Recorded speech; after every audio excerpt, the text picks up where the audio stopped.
সাল্লাল্লাহু আলাইহি ওয়াসাল্লামের আশা আছিল আগত থেকে যে আমার একটা যেন কিবলা হয়, মানে ইহুদিগুলা মানে নবী করিম সাল্লাল্লাহু আলাইহি ওয়াসাল্লামকে চেতাইতে আসি তোমার তো কোনো কিবলাই নাই।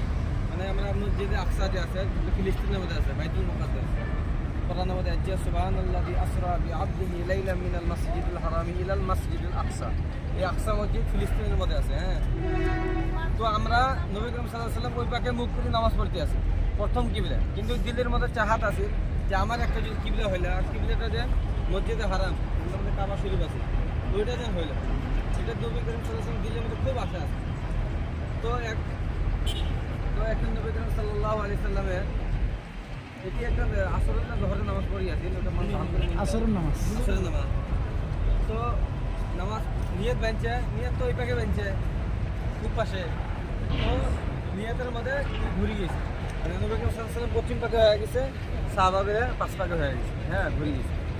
তো ওই নামাজের মধ্যে আয়াত নাজিল হয়েছে, মানে কোরআনের আয়াত ফাওয়াল্লি ওয়াজহাকা শাতরাল মসজিদিল হারাম, ইয়া নবী तुम अपने चेहरे को मस्जिद हरम की तरफ करो। মানে নবী কইছে যে তুই তোর চেহারাটা মসজিদে হারাম বাহিনী করি। নামাজের মধ্যে এই আয়াতটা নাজিল ওহী হচ্ছে, কোরআন শরীফের আয়াত। এই মসজিদের মধ্যে এখন কোন পাশে আমরা নামাজ পড়তে আসছিলাম, ওই জায়গাটা হলো